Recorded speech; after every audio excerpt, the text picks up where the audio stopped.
Il est une grosse pointure de la radio et de la télévision. Exceptionnellement, il a ouvert les portes de son passé, de son parcours et de ses projets. Alain Belibi, comme vous ne l'avez jamais vu ni entendu.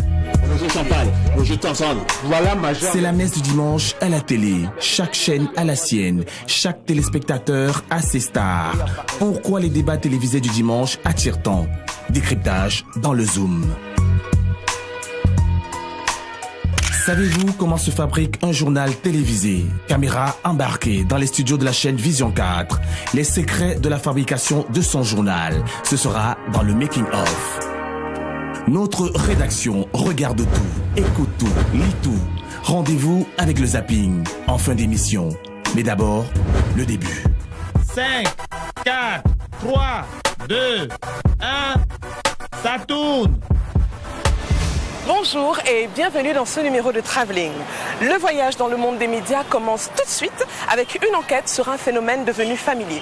Vous avez certainement remarqué que le dimanche dès 11h, l'on assiste à un marathon de débats télévisés.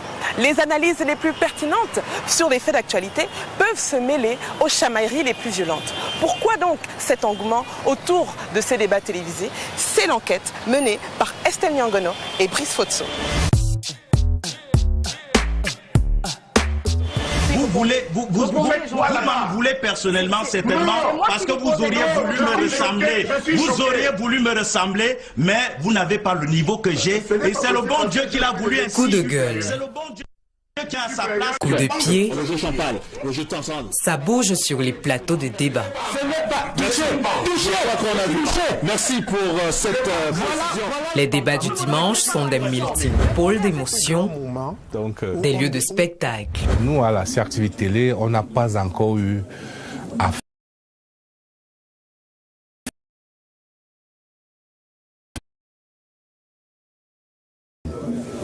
on va dire anormaux, hein, qui sortent complètement de la bienséance. Lorsque c'est des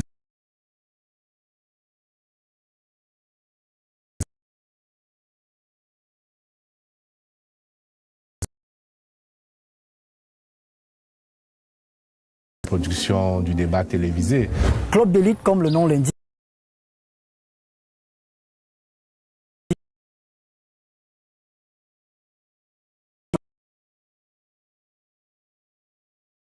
on essaie d'avoir les experts les plus importants dans cette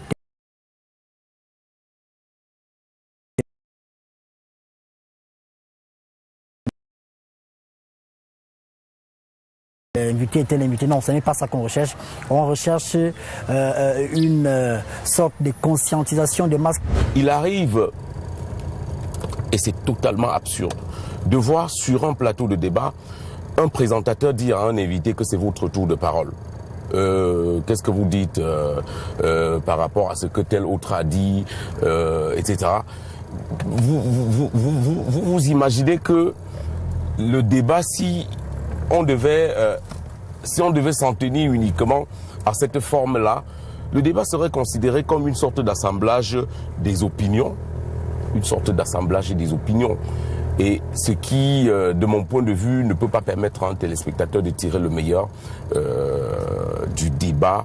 Mais quand même, on va en une seconde. Vraiment, quand vous distribuez des... Show télévisé ou échange courtois entre experts de renom, les téléspectateurs se font leur opinion. Les questions restent superficielles et on ne creuse pas vraiment le fond des problèmes. Déjà, ça m'informe sur tout ce qui s'est passé en semaine, vous voyez.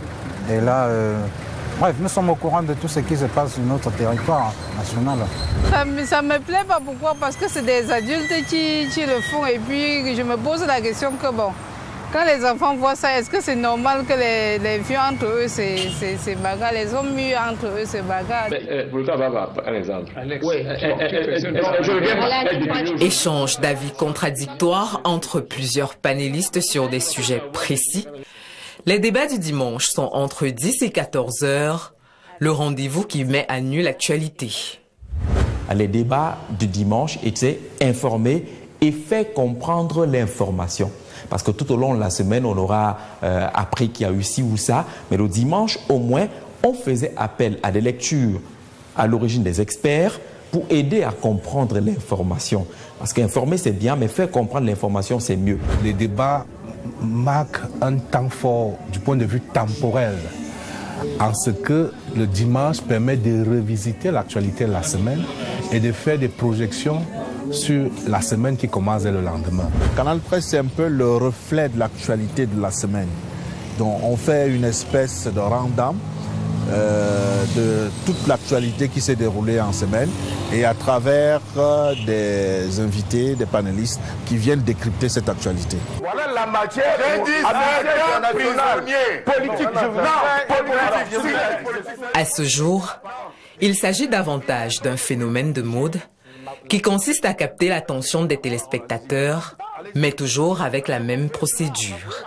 Club de lutte a été créé parce qu'on s'est rendu compte que chaque dimanche, nos concurrents immédiats avaient des programmes qui étaient très suivis à cette heure-là, notamment Canal Presse avec Canal 2, Droit des réponses à STV et puis 5 sur STV. Donc on a pensé qu'il était important de créer un programme à cette heure-là, mais qui soit différent des autres. C'est la raison pour laquelle on a choisi pratiquement la même tranche horaire, pratiquement le même format, mais sauf que Club de lutte commence 30 minutes avant, on commence à 11h et il commence à 11h30 et l'autre à 12h. Est-ce que c'est une concurrence loyale? Est-ce que c'est une concurrence déloyale? Mais je pense que c'est une bonne chose. C'est une bonne chose, pourquoi? Parce que le téléspectateur, lui, se la coule douce parce qu'il est propriétaire de sa télécommande. Et il a le choix. Il a le choix soit de rester sur telle chaîne ou aller sur une autre chaîne. Déjà, il faut éviter le suivisme. Parce que je ne sais pas comment les télévisions travaillent au niveau de leur programme et leur programmation. Il faut éviter le suivisme. Il ne faut pas toujours penser que si tel a réussi à faire d'une tranche pratiquement un prime, comme on le dit, nous aussi, on doit pouvoir s'accrocher. Il faut réfléchir dans le sens, justement, d'avoir sa tranche qui ne soit pas discutable. Au Cameroun, on a encore l'impression que les gens regardent une chaîne de télé du matin au soir.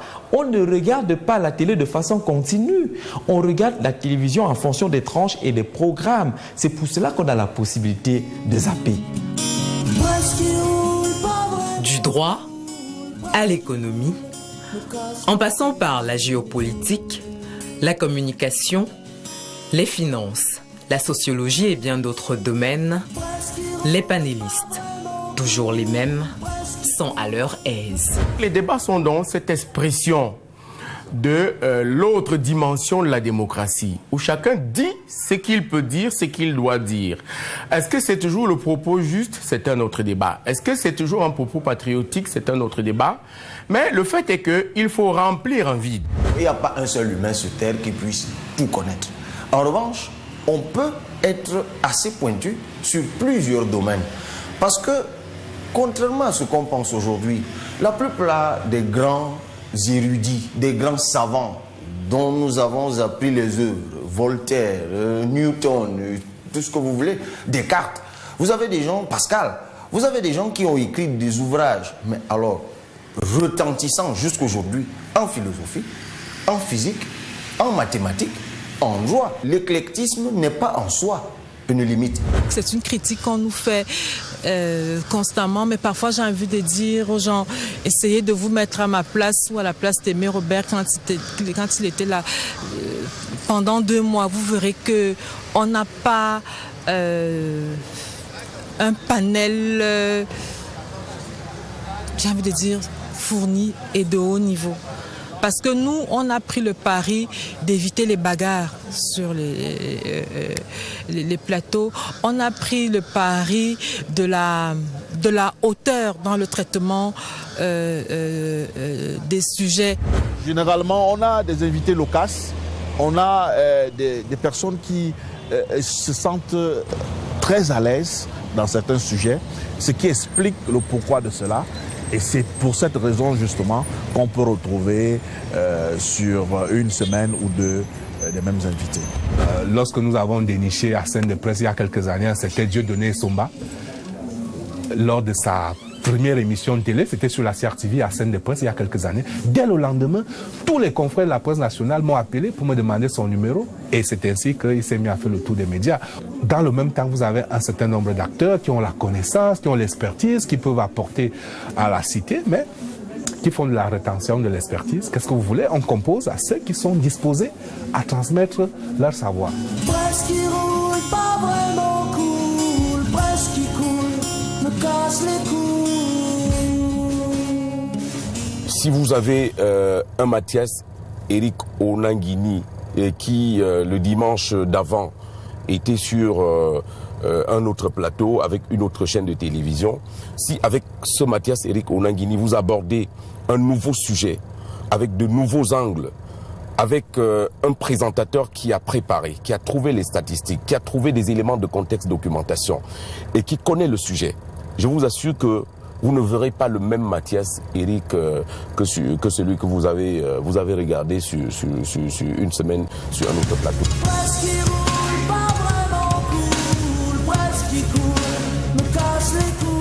Qu'est-ce qui explique cet engouement pour les débats télévisés du week-end? Daniel Anicenoa, professeur d'université et chercheur en télévision, décrypte le phénomène. Dans le choix des personnes qui viennent au débat, vous avez d'abord la formule du débat. Il y a la formule du face-à-face. Un journaliste singleton interroge un acteur social et il lui fait donc ce qu'on appelle un follow-up. Il lui fait le match, c'est-à-dire lui pose des questions, le traque, etc. Là, quand on regarde l'affaiblissement général des discussions, là c'est un problème de matière. Pour que vous avez déjà organisé l'émission, vous avez un panel, mais pour que vous ayez un casting, vous puisez le casting dans la société civile. Or, le débat, l'esprit de discussion est une question de caractérisation de la démocratie dans un pays. Quand vous avez trop de personnes qui disent la même chose, qui disent les mêmes motions de soutien, qui disent... Et il n'y a pas possibilité de discuter d'abord avant d'atteindre la résolution. Or, l'émission est un spectacle de discussion. C'est-à-dire, on aimerait d'abord voir les arguments pour, les arguments contre, qui porte les arguments pour et qui porte les arguments contre. C'est la société civile.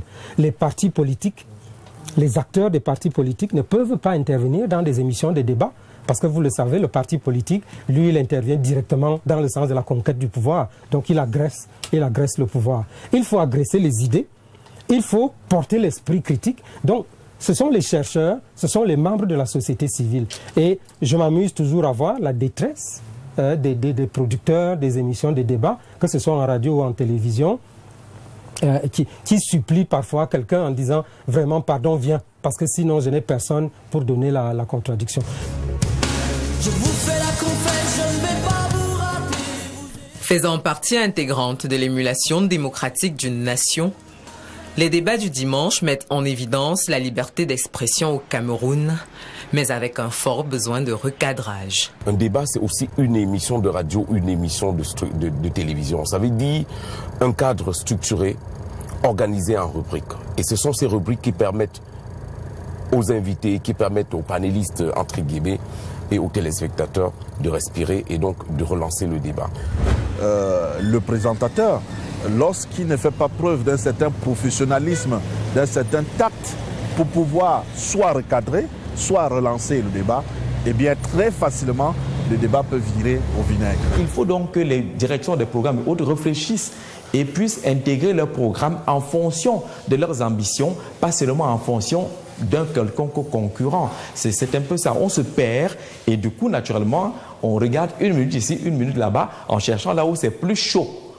Et lorsqu'on cherche là où c'est plus chaud, on s'éloigne de la recherche, de l'expertise ou de l'information. Je crois qu'on devrait pouvoir amener les uns les autres à réfléchir dans ce sens-là. Et ça indique justement que les services ou les directions des programmes ne travaillent pas dans le fond, ne veulent pas créer leur propre tranche, ne veulent pas recruter leurs propres téléspectateurs. On espère aller piquer 2 ou 3 téléspectateurs chez celui qui a du succès. Pourtant, on peut construire avec une autre orientation, un autre choix horaire, également son capital de téléspectateurs et asseoir peut-être même une autorité.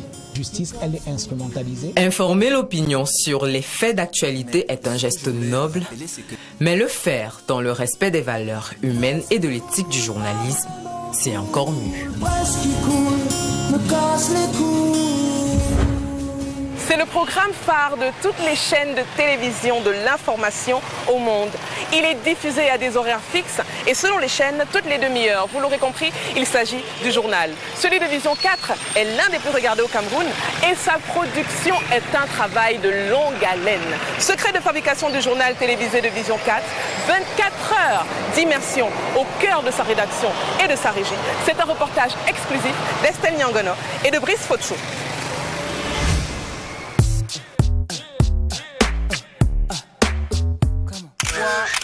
Ah ben, à foi, ah ben, elle est un roi. Il est que ça se passe pour le gros via le son, ça calcine. Il est temps, man, écoute la BO de ta life.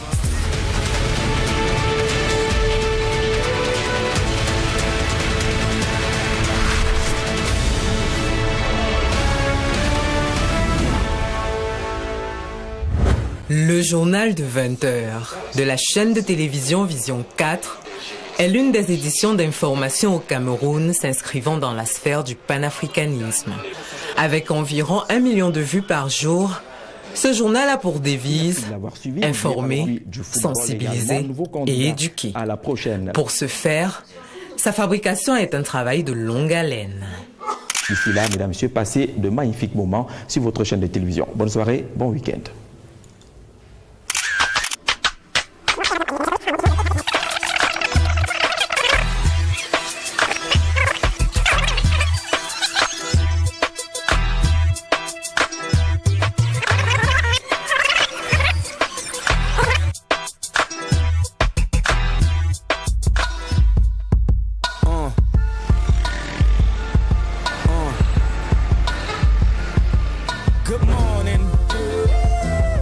Commence à 6 heures, lorsque celui qui incarne le JT 20 de Vision 4 fait son entrée au siège du groupe L'Anecdote, Sizo Kartin Sam, à Yaoundé.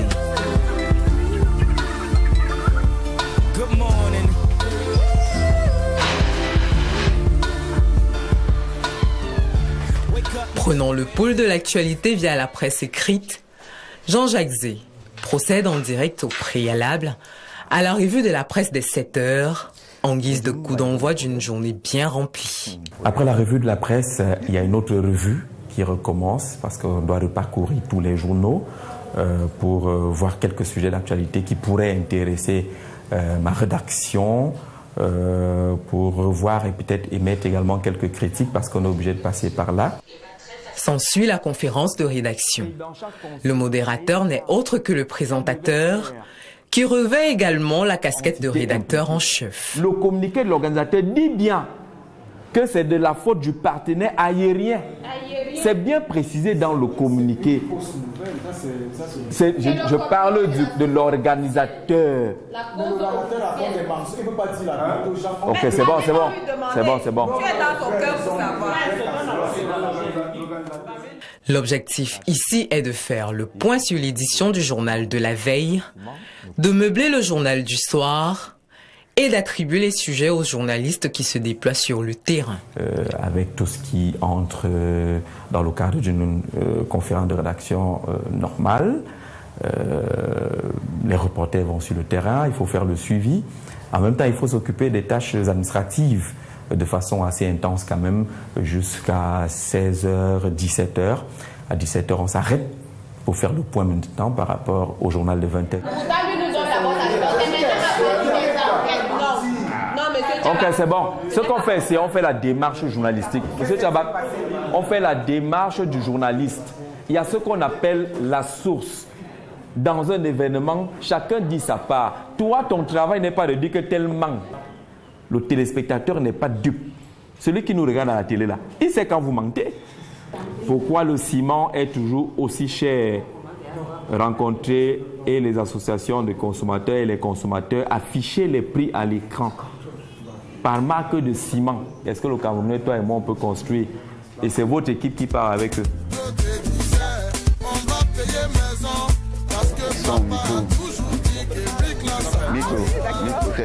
C'est bon. Qu'on peut avoir ces prix, est-ce qu'on peut aussi savoir pourquoi ça n'a pas marché? Le prix du sac de ciment de 50 grammes, par exemple. Ce matin-là, nous suivons Cyril Michel Tchungi. Il réalise un reportage sur le prix du ciment.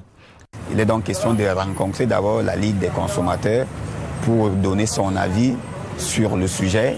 Et puis nous devons rencontrer l'homme de la rue qui doit aussi nous dire comment il apprécie les prix du ciment au Cameroun. Et après cela, on doit faire le tour des quincailleries de la ville de Yaoundé pour essayer de voir le ciment qu'on propose et les différents prix.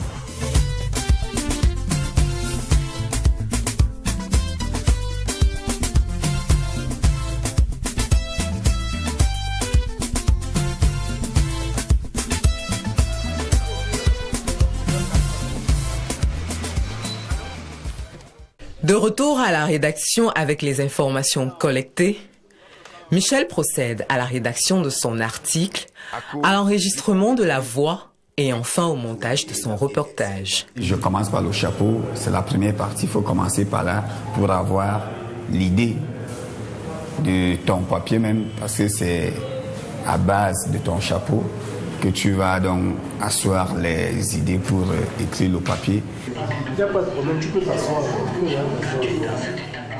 Il est 19h. À quelques minutes du journal, la pression monte.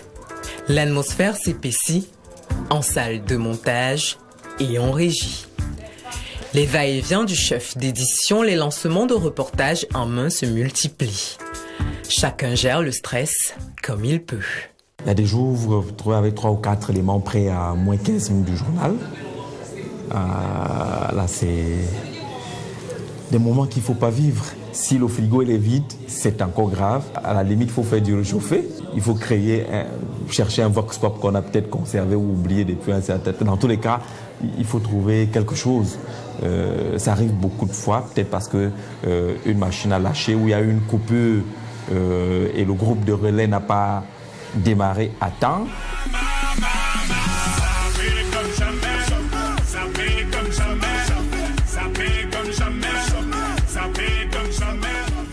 Du tiroir à cravate, à la musique. C'est que Dieu nous donne le secret. Je la joue presque tous les soirs. C'est un peu bizarre, mais c'est comme ça. En passant par la mémorisation des lancements des reportages dits chapeaux, tout est mis à contribution pour rester zen. Le stress, il est toujours présent, mais on essaie de l'ignorer. Parce que quand on le met en considération, il peut devenir plutôt dangereux. Donc on fait un maximum d'efforts pour être décontracté. Et on regarde pratiquement les programmes de divertissement à pareille heure pour ne pas ajouter une pression supplémentaire. Le bilan selon le comité d'organisation a été positif. La région du centre, meilleure région dans ces Jeux, a récolté plus de 90 médailles, 65 en or, suivi du sud et du littoral. Mon conducteur. Nous sommes à 15 minutes du journal. À l'heure-ci, là, on va parler à la nation. Après quelques vérifications d'usage, direction le plateau, où nous remarquons l'absence d'un téléprompteur, dispositif fixé sur l'axe de la caméra, permettant au présentateur de lire son texte. Sans prompteur, on essaie d'avoir son prompteur dans l'esprit, dans la tête. C'est un peu compliqué d'expliquer. On ne l'a pas de façon physique, mais le travail qu'on fait à la base et au préalable permet justement de mémoriser, entre guillemets, pratiquement les chapeaux et autres. C'est pour cela que pour réussir cette petite magie, il faut avoir participé justement à toute l'élaboration, toute la préparation du journal. À 1 minute du direct, la pression monte en régie, comme sur le plateau. La concentration est de mise.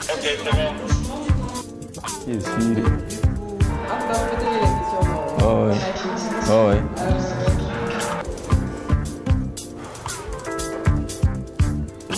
Et à 20h, le journal est lancé.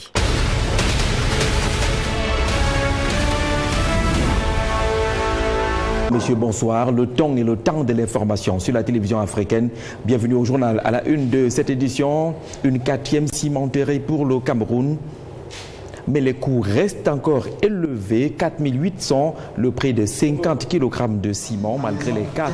On a travaillé la Sodec. J'ai collé un mur d'image dessus. Dans cette fabrique, par exemple, cet ouvrier à l'œuvre nous informe au micro. Entre deux reportages, le présentateur n'hésite pas à distiller la bonne humeur. 14 millions à Aigle de Tchang. 14 millions à Aigle de Tchang. Là, je veux dire que la cuisse, c'est là-bas que le président Paul Biya m'a envoyé.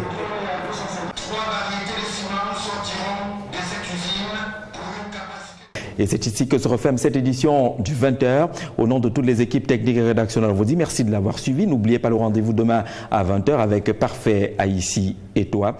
C'est également l'occasion d'interroger le présentateur sur sa signature qui consiste à regarder sa montre à la fin du journal. Déjà, c'est normal de regarder une montre, de vérifier qu'on a tenu dans les délais. Vous voyez que parfois, on fait toujours un petit geste lorsqu'on observe qu'on aura été un peu plus loin par rapport au timing. Mais après, c'est devenu un exercice tellement ordinaire que certains pensent que le geste est finalement devenu une signature.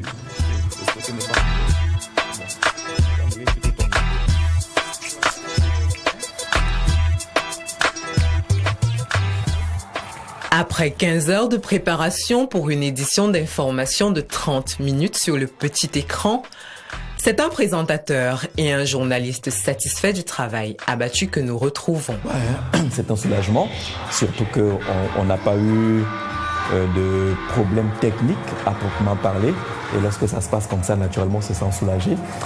On a envie de dire bravo à tous ceux qui ont travaillé, toute la longue chaîne de préparation.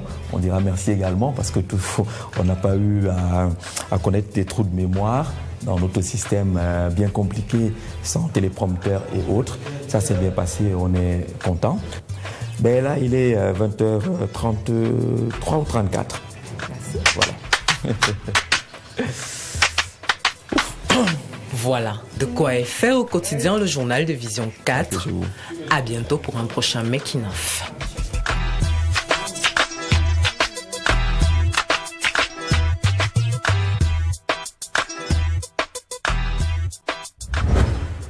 Il est considéré comme une des plumes et une des voix les plus exceptionnelles du paysage audiovisuel camerounais. De nature discrète, il a tout de même permis à nos caméras de pénétrer pour la première fois dans son intimité. Une journée avec Alain Bélibi. C'est tout de suite dans le gros plan, signé Alexandra Tuileux, Mireille Tiako, Arnold Dahl et Brice Fotso.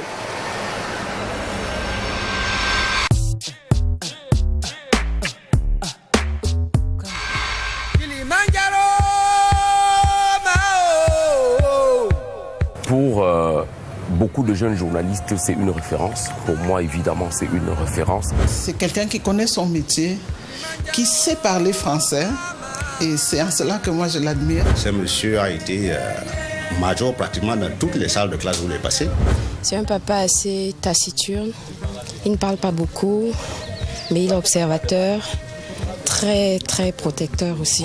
Je crois que c'est le meilleur de sa génération.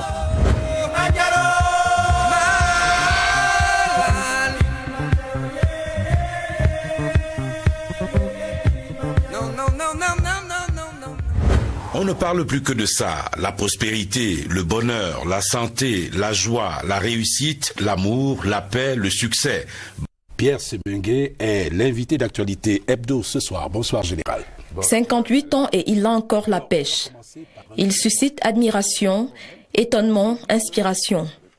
Plus de 30 ans de succès, d'épreuves, d'anecdotes et toujours de professionnalisme. Pendant une journée, Alain Bélibi a livré l'homme, le professionnel mais aussi le génie dissipé qu'il a été. 6 heures du matin, en route pour son domicile.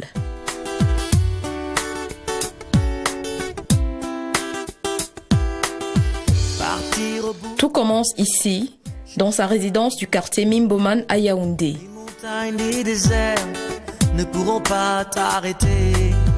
Tout au fond de ton âme, Il veille à ce que chacun reçoive une part de câlin.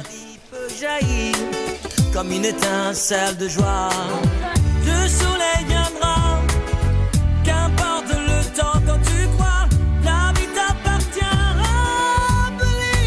I believe in you. Oh yeah, I believe in. Assez vite, il quitte la peau de père et de papy pour revêtir celle de directeur. Direction le poste national de la CRTV.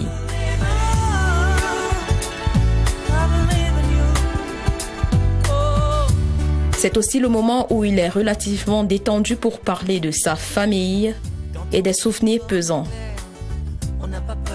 Père de 4 enfants, c'est-à-dire mes enfants, ceux à qui j'ai donné naissance.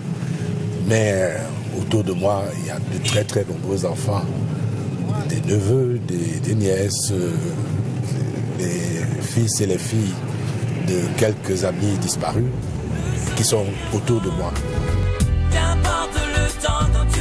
À ses côtés, il y a aussi son épouse. C'est une femme extrêmement discrète. Et je crois qu'elle ne brandit pas son mari, elle ne s'en sert pas comme d'un passeport. Non. Elle est très discrète. Je crois qu'il y a même certaines de ses collaboratrices qui ne savaient pas qui était son époux. Au réveil, j'écoute la radio. J'écoute notamment depuis quelque temps la matinale de la CRTV Radio que j'ai mise en place et que je considère comme étant mon bébé à partir de 9h pour avoir une idée de l'actualité internationale. J'écoute RFI. Pour penser à mes amis, pays que j'ai laissé et trouver un fidèle écho. La disparition de mes parents, mon père, ma mère, mon frère, est restée gravée dans mon souvenir. C'était des moments extrêmement douloureux et ça reste des moments douloureux. Je viens de mon village où je suis allé faire bénir les tombes. Et en bénissant les tombes, c'était comme si c'était les obsèques de mes parents. C'était un moment plein d'émotions, un moment difficile.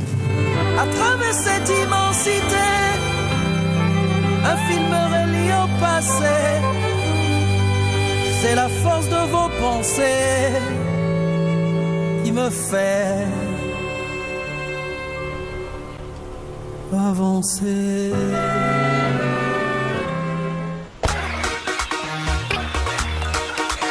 Je suis chez toi. Je vais vous recevoir maintenant. Vous êtes très pressé. Tu as décidé que je suis très pressé. Muni de son sourire désarmant, Alain Belibi commence par faire le tour de quelques bureaux. Je suis très pressé.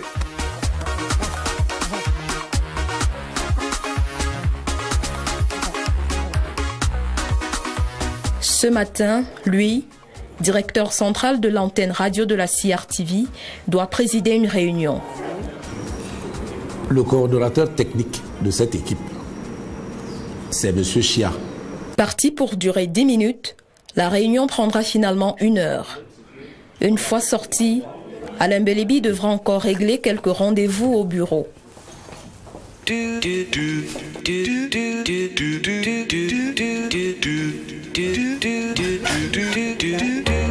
Blanche, je réponds à une interview.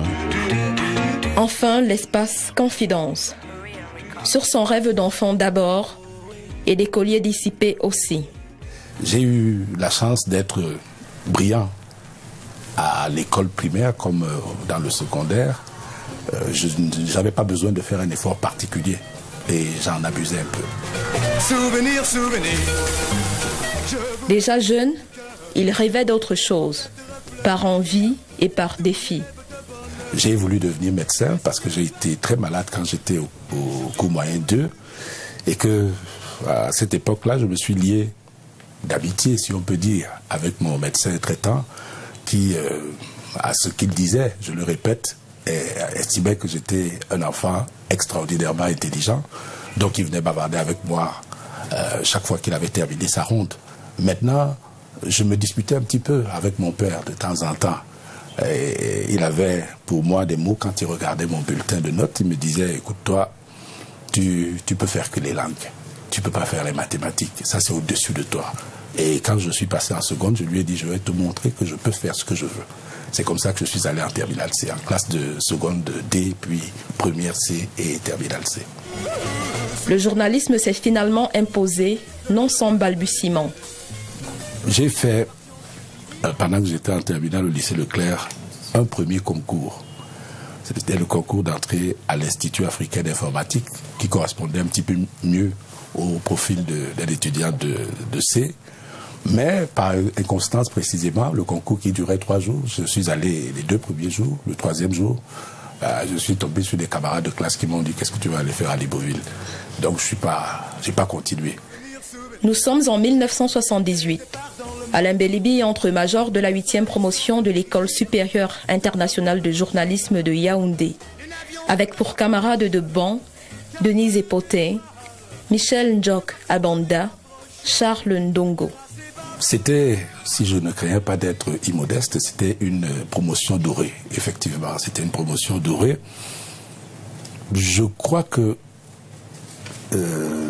pour atteindre le niveau que cette promotion a eu, il faut parler un petit peu de la sélection à l'entrée à l'école.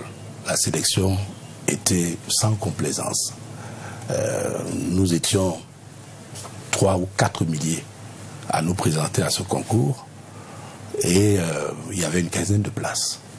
Mais je crois qu'il y avait également dans cette promotion des étudiants qui avaient envie de se surpasser. Aussi loin que je me souvienne, je me rappelle que c'était quasiment à chaque devoir fait en classe ou sur le terrain, c'était un concours pour dire moi j'aurai la plus belle note. C'était une très belle ambiance et je crois que ça nous a marqué et ça nous a permis de devenir ce que nous sommes devenus. Souvenir, souvenir, des départs dans le matin où le soleil semblait rire tout le long. Je crois que parmi les grands souvenirs que j'ai eus à l'ECJ, il y a le fait d'avoir eu comme enseignant quelqu'un qui, à mes yeux, est un grand maître, qui est peut-être le plus grand journaliste que j'ai jamais côtoyé, qui s'appelait Henri Bandelot. J'écoutais tout petit les émissions de Henri Bandelot à la radio. Il ne m'était jamais passé à l'esprit que je pouvais le côtoyer. Donc il a été mon enseignant, je crois que ça marque. En 1981, à 22 ans, Alain Belibi rejoint Radio Cameroun. Aujourd'hui encore, il garde quelques souvenirs de ses premiers pas. C'était au lendemain de l'accession au pouvoir du président Paul Biya, en 1983 ou 83, oui. Le ministre de l'Information et de la Culture à l'époque s'appelait François Senghako. Il a demandé que les hommes de radio, Radio Cameroun, écrivent une série d'éditoriaux sur un sujet, je ne me rappelle pas lequel, une série d'éditoriaux. Et ces éditoriaux passaient sous sa plume. C'est-à-dire qu'il les relisait et sélectionnait ceux qui, à ses yeux, méritaient de passer à l'antenne. Alors, bien qu'ayant 1 an de profession, j'ai écrit mon texte parce que tout le monde devait se plier à l'exercice. Et il est revenu du ministère avec la mention de M. François Senghako, excellent texte à diffuser en urgence. Donc, ça s'oublie pas ça aussi. Pour son plus grand bonheur, il était sous l'encadrement des aînés, ceux qu'il appelle les têtes pensantes de la rédaction à l'époque. De Germain Malam, c'était la rigueur dans l'écriture. Les textes de Germain Malam étaient des textes qui étaient dénaturés si vous changiez une seule phrase.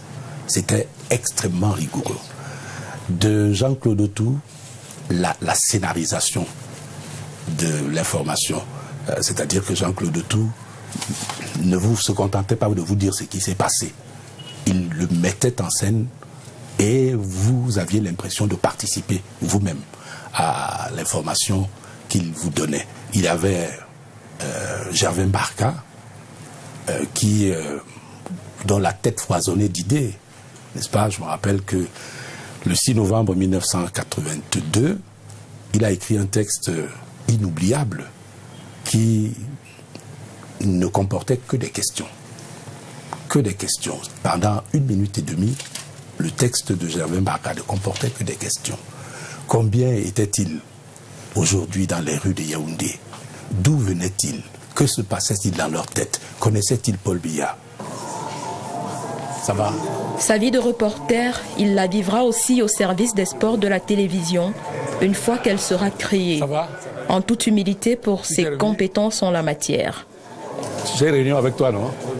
J'ai été nommé chef du service des sports à la télé, pas exactement pour des raisons professionnelles, c'est-à-dire que j'avais pas d'antécédent dans le domaine de la couverture des événements sportifs et je n'avais même pas le penchant, même pas, je crois, les capacités qu'a un bon reporter sportif. Mais j'ai été nommé à ce poste parce que le directeur général qui avait appris ma réputation de fermeté en salle de rédaction estimait que j'étais à même de remettre de l'ordre dans ce service qu'il estimait un petit peu aller dans tous les sens.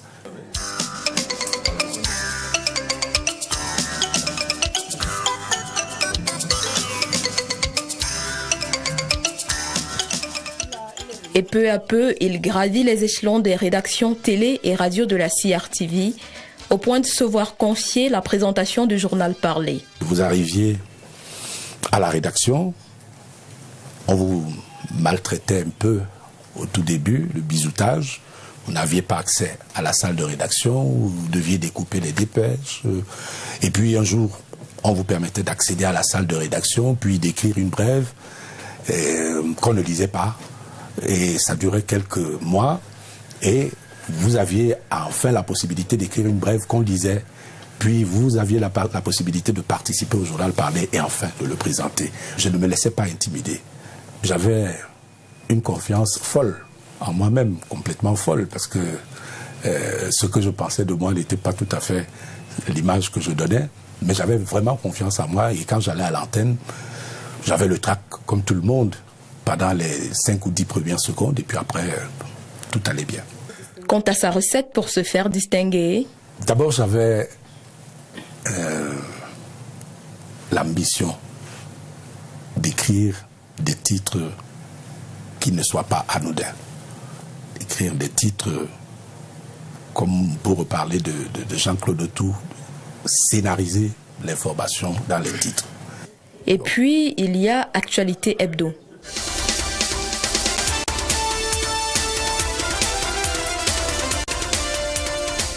Ce programme qu'il ne se lasse pas de regarder et d'améliorer. Là, c'est l'écrivain Guillaume Oyonombia, un des invités qui l'a marqué. On ne l'avait pas invité, cet écrivain-là, au Salon du Livre, ce que je trouve scandaleux.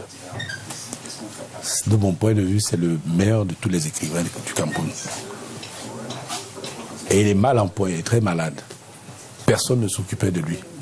Alors je l'ai invité à cette émission.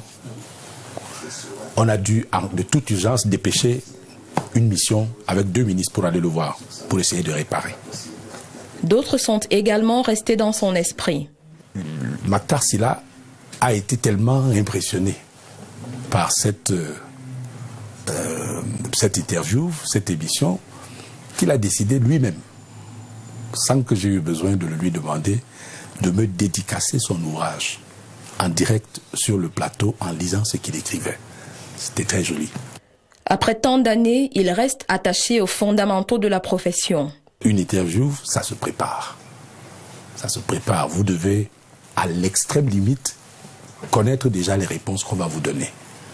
Vous devez être attentif à ce qui se dit devant vous pour pouvoir relancer ou rebondir sur quelque chose. Signe des temps, Alain Bélibi. À la radio, comment ne pas évoquer la chronique Signe des temps, sa marque, son empreinte. Une chronique des Signes des temps Il faut d'abord dire qu'elle naît de rien. Elle naît d'un passage dans la rue, d'une attitude qu'on remarque. Elle naît d'une conversation que j'ai avec vous. Elle naît d'un fait d'actualité. Je voudrais vous faire dire 2 ou 3 mots sur vous-même. Présentateur, chroniqueur, manager, Alain Belibi confesse son envie de ne pas quitter le terrain. On vit de ça. On vit de ça. J'étais, il n'y a pas très longtemps, en Chine, à une cérémonie de réception des eaux-vivantes de la CRTV. C'était un reportage, j'ai failli dire basique, mais classique en tout cas. N'est-ce pas? C'était un reportage classique.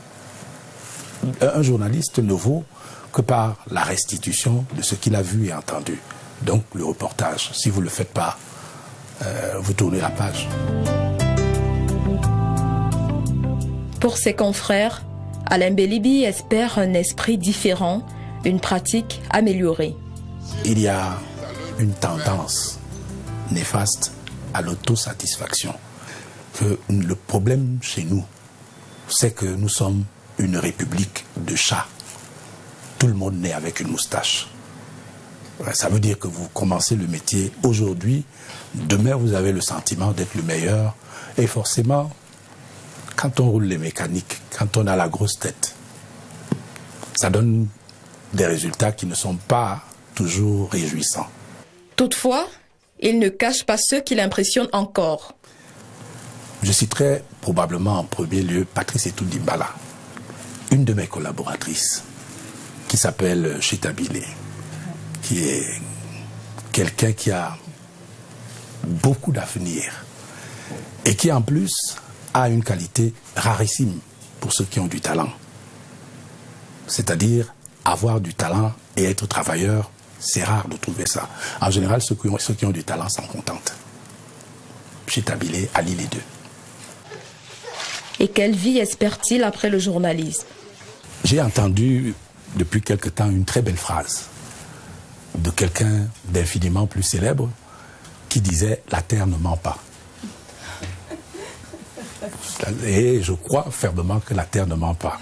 Et que le moment venu, aller dans sa plantation, voir grandir ses plantes, voir passer ses bêtes, c'est quelque chose qui doit être très très passionnant. Mesdames, Messieurs, c'était Travelling, que nous allons vous remercier d'avoir écouté et regardé jusqu'au bout. Travelling qui recevait aujourd'hui un illustre inconnu, Alain Belibi. Merci.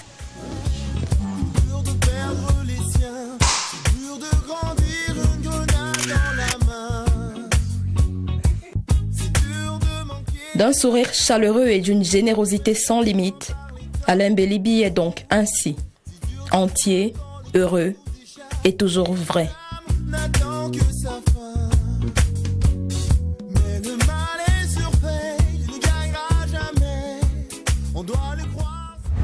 La mère, c'est combien les citrons? 100 fois 200 et 500. Ok, merci, je reviens te prendre un paquet. Pour vous, la rédaction, pardon, merci, a écouté la radio, regardé la télé, merci beaucoup. Tout de suite, quelques morceaux choisis, c'est le zapping.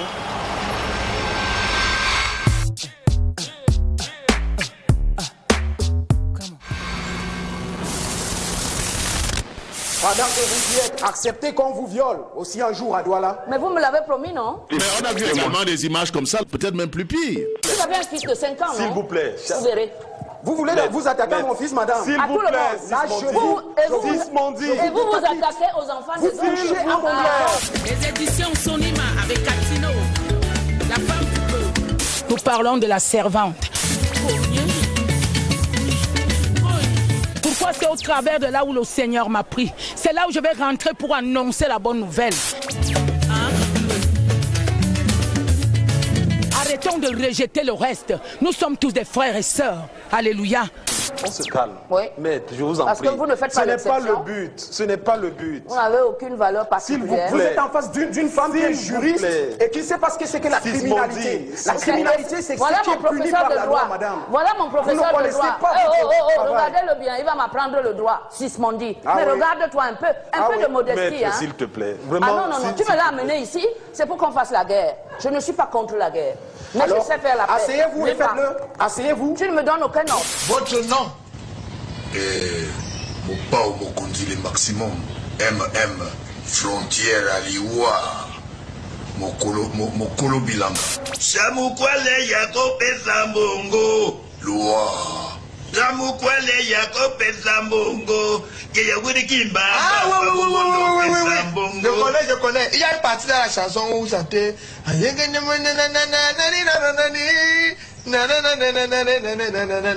Ça chante ça. Même en prison, même derrière les barreaux, on peut chanter pour le plaisir de... Chante. Ah, chante. Oh. Moholo mosusu movana mituna ye moko. Soki motema nganga mo esukala ya mbwe ya kamba. Ilinganga mumiezi kaka le moko. Eso tunga kitita moleki yango komolongesa ne mama. Mama Ça va? Un métier pas facile à filmer. Bonjour, s'il vous plaît. S'il vous plaît. Tu nous filmes pourquoi? Ouais, excusez-nous. Non, on ne peut pas les caméras ici là. Non. Hop, les rails de travelling s'arrêtent ici. C'est avec plaisir, nous l'espérons, que vous avez été des nôtres. La télé continue. Restez scotchés.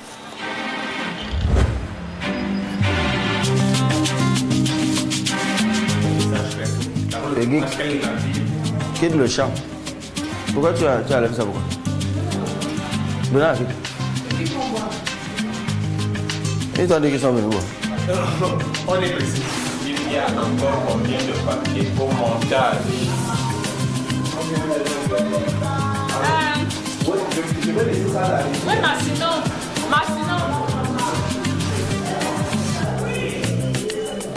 Tu vois, les caméramans là, en même temps on fait une émission sur moi.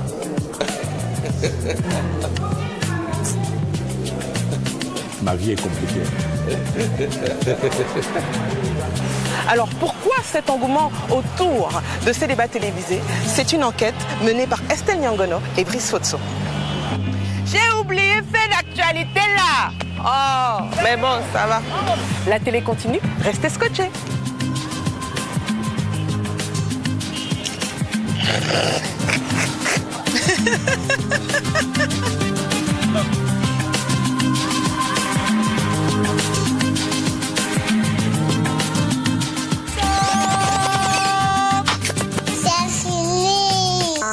L'émission est finie, ouais. C'était deux sur STV, et on a pensé qu'il était important de créer un programme à cette heure-là, mais qui soit différent des autres. C'est la raison pour laquelle on a choisi pratiquement la même tranche horaire, pratiquement le même format, mais sauf que Club de Lutte commence 30 minutes avant, on commence à 11h et il commence à 11h30 et l'autre à 12h. Est-ce que c'est une concurrence loyale? Est-ce que c'est une concurrence déloyale? Mais je pense que c'est une bonne chose. C'est une bonne chose, pourquoi? Parce que le téléspectateur, lui, se la coule douce parce qu'il est propriétaire de sa télécommande. Et il a le choix. Il a le choix soit de rester sur telle chaîne ou aller sur une autre chaîne. Déjà, il faut éviter le suivisme. Parce que je ne sais pas comment les télévisions travaillent au niveau de leur programme et leur programmation. Il faut éviter le suivisme. Il ne faut pas toujours penser que si tel a réussi à faire d'une tranche pratiquement un prime, comme on le dit, nous aussi, on doit pouvoir s'accrocher. Il faut réfléchir dans le sens, justement, d'avoir sa tranche qui ne soit pas discutable.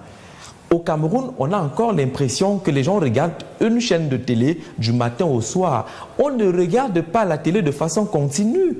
On regarde la télévision en fonction des tranches et des programmes. C'est pour cela qu'on a la possibilité de zapper. Du droit à l'économie, en passant par la géopolitique, la communication, les finances, la sociologie et bien d'autres domaines, les panélistes, toujours les mêmes, sont à leur aise. Les débats sont donc cette expression de l'autre dimension de la démocratie, où chacun dit ce qu'il peut dire, ce qu'il doit dire.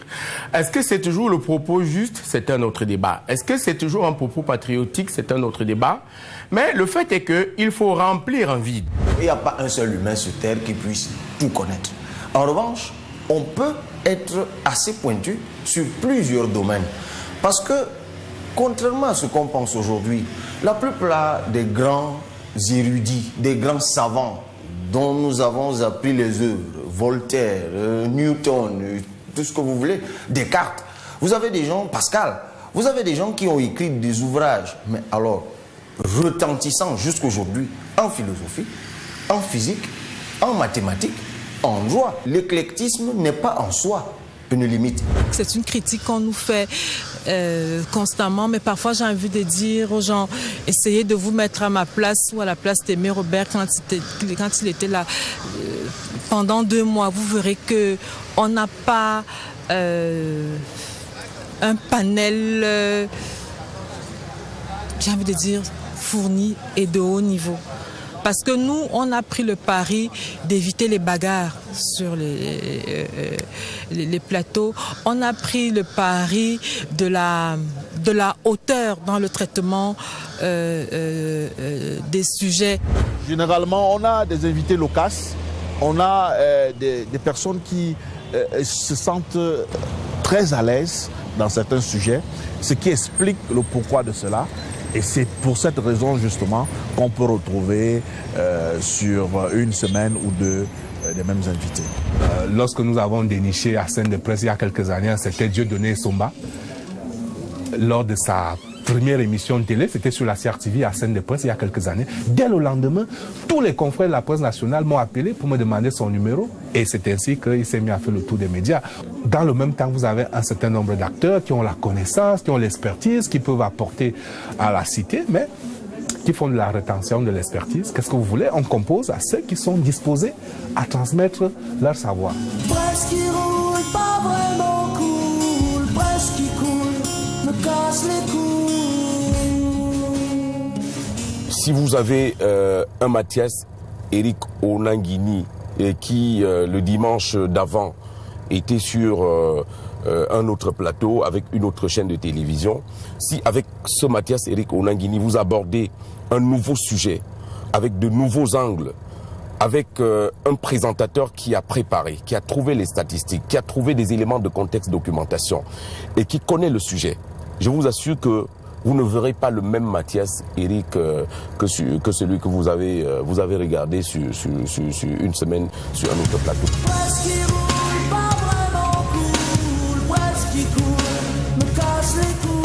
Qu'est-ce qui explique cet engouement pour les débats télévisés du week-end?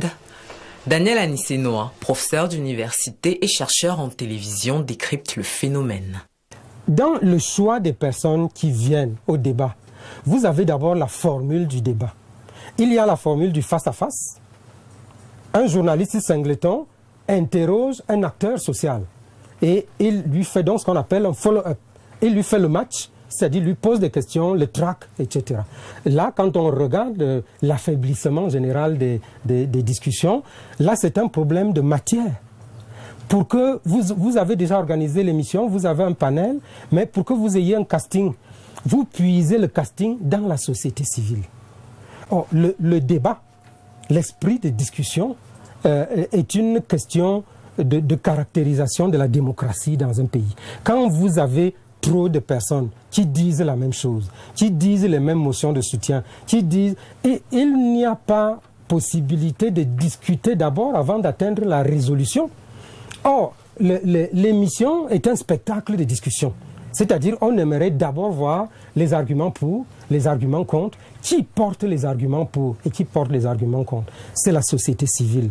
Les partis politiques, les acteurs des partis politiques ne peuvent pas intervenir dans des émissions de débat parce que vous le savez, le parti politique, lui, il intervient directement dans le sens de la conquête du pouvoir. Donc, il agresse le pouvoir. Il faut agresser les idées, il faut porter l'esprit critique. Donc, ce sont les chercheurs, ce sont les membres de la société civile. Et je m'amuse toujours à voir la détresse des producteurs, les experts les plus importants dans cette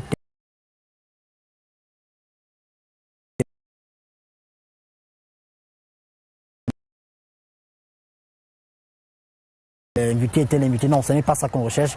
On recherche une sorte de conscientisation des masses. Il arrive, et c'est totalement absurde, de voir sur un plateau de débat un présentateur dit à un invité que c'est votre tour de parole. Qu'est-ce que vous dites par rapport à ce que tel autre a dit, etc. Vous imaginez que le débat, si on devait s'en tenir uniquement à cette forme-là, le débat serait considéré comme une sorte d'assemblage des opinions, Et ce qui, de mon point de vue, ne peut pas permettre à un téléspectateur de tirer le meilleur du débat. Mais quand même, on va en une seconde. Vraiment, quand vous distribuez des... Show télévisé ou échange courtois entre experts de renom, les téléspectateurs se font leur opinion. Les questions restent superficielles et on ne creuse pas vraiment le fond des problèmes. Déjà, ça m'informe sur tout ce qui s'est passé en semaine, vous voyez. Et là, bref, nous sommes au courant de tout ce qui se passe sur notre territoire national. Ça me plaît pas, pourquoi? Parce que c'est des adultes qui le font et puis je me pose la question que bon, quand les enfants voient ça, est-ce que c'est normal que les vieux entre eux c'est bagarre, les hommes mieux entre eux c'est bagarre? Un exemple. Échange d'avis contradictoires entre plusieurs panélistes sur des sujets précis. Les débats du dimanche sont entre 10 et 14 heures, le rendez-vous qui met à nu l'actualité. Les débats du dimanche étaient informés et fait comprendre l'information. Parce que tout au long de la semaine, on aura appris qu'il y a eu ci ou ça. Mais le dimanche, au moins, on faisait appel à des lectures à l'origine des experts pour aider à comprendre l'information. Parce qu'informer, c'est bien, mais faire comprendre l'information, c'est mieux. Les débats marquent un temps fort du point de vue temporel, en ce que le dimanche permet de revisiter l'actualité de la semaine et de faire des projections sur la semaine qui commence le lendemain. Canal Presse, c'est un peu le reflet de l'actualité de la semaine. Donc on fait une espèce de random de toute l'actualité qui s'est déroulée en semaine et à travers des invités, des panélistes qui viennent décrypter cette actualité. Voilà la matière politique. À ce jour, il s'agit davantage d'un phénomène de mode qui consiste à capter l'attention des téléspectateurs, mais toujours avec la même procédure. Club d'élite a été créé parce qu'on s'est rendu compte que chaque dimanche, nos concurrents immédiats avaient des programmes qui étaient très suivis à cette heure-là, notamment Canal Presse avec Canal 2, Droit des réponses à STV et puis...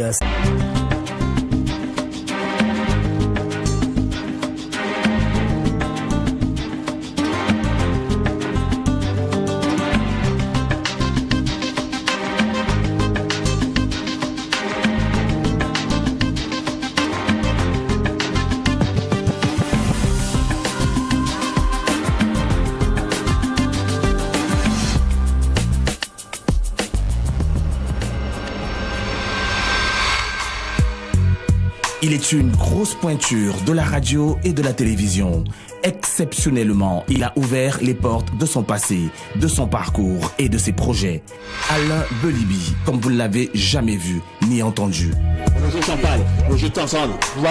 C'est la messe du dimanche à la télé. Chaque chaîne a la sienne. Chaque téléspectateur a ses stars. Pourquoi les débats télévisés du dimanche attirent tant? Décryptage dans le Zoom. Savez-vous comment se fabrique un journal télévisé? Caméra embarquée dans les studios de la chaîne Vision 4. Les secrets de la fabrication de son journal. Ce sera dans le Making of. Notre rédaction regarde tout, écoute tout, lit tout. Rendez-vous avec le zapping en fin d'émission. Mais d'abord, le début. 5, 4, 3, 2, 1, ça tourne! Bonjour et bienvenue dans ce numéro de Travelling. Le voyage dans le monde des médias commence tout de suite avec une enquête sur un phénomène devenu familier. Vous avez certainement remarqué que le dimanche dès 11h, l'on assiste à un marathon de débats télévisés. Les analyses les plus pertinentes sur les faits d'actualité peuvent se mêler aux chamailleries les plus violentes. Pourquoi donc cet engouement autour de ces débats télévisés? C'est l'enquête menée par Estelle Nyangono et Brice Fotso. voulez, vous m'en voulez personnellement, certainement, parce que vous auriez voulu me ressembler. Vous auriez voulu me ressembler, mais vous n'avez pas le niveau que j'ai. Et c'est le bon Dieu qui l'a voulu ainsi. Coup de gueule. C'est le bon Dieu qui a sa place. Coup de pied. Ça bouge sur les plateaux de débat. Merci pour cette précision. Les débats du dimanche sont des multiples d'émotions, des lieux de spectacle. Nous, à la CRTV Télé, on n'a pas encore eu à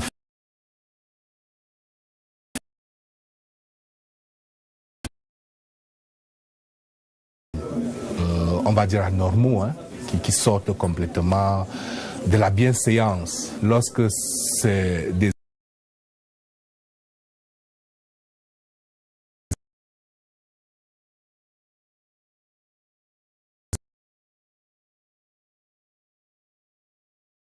productions du débat télévisé.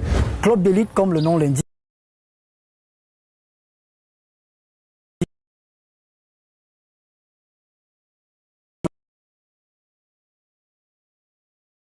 on essaie d'avoir une émission de débat, que ce soit en radio ou en télévision, qui supplie parfois quelqu'un en disant vraiment pardon, viens, parce que sinon je n'ai personne pour donner la contradiction. Je vous fais la confesse, je ne vais pas vous rater.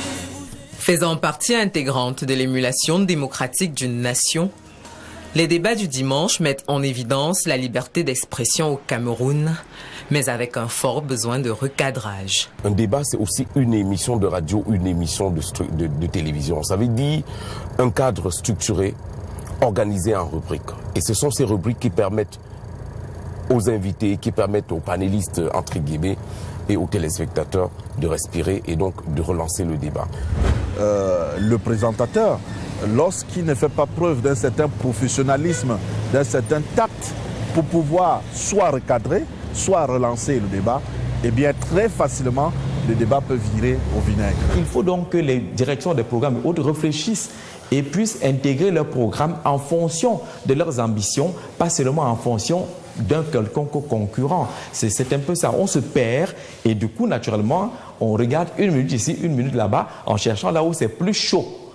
Et lorsqu'on cherche là où c'est plus chaud, on s'éloigne de la recherche, de l'expertise ou de l'information. Je crois qu'on devrait pouvoir amener les uns les autres à réfléchir dans ce sens-là et ça indique justement que les services ou les directions des programmes ne travaillent pas dans le fond, ne veulent pas créer leur propre tranche, ne veulent pas recruter leurs propres téléspectateurs. On espère aller piquer 2 ou 3 téléspectateurs chez celui qui a du succès. Pourtant, on peut construire avec une autre orientation, un autre choix horaire, également son capital de téléspectateurs et asseoir peut-être même une autorité. Justice, elle est instrumentalisée. Informer l'opinion sur les faits d'actualité est un geste noble, mais le faire dans le respect des valeurs humaines et de l'éthique du journalisme, c'est encore mieux. C'est le programme phare de toutes les chaînes de télévision de l'information au monde. Il est diffusé à des horaires fixes et selon les chaînes, toutes les demi-heures. Vous l'aurez compris, il s'agit du journal. Celui de Vision 4 est l'un des plus regardés au Cameroun et sa production est un travail de longue haleine. Secret de fabrication du journal télévisé de Vision 4, 24 heures d'immersion au cœur de sa rédaction et de sa régie. C'est un reportage exclusif d'Estelle Nyangono et de Brice Fotso.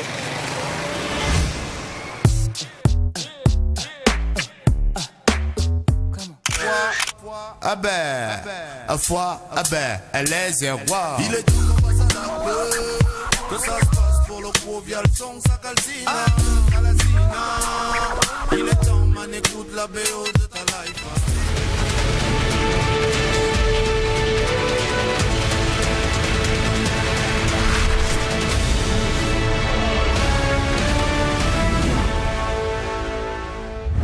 Le journal de 20 h de la chaîne de télévision Vision 4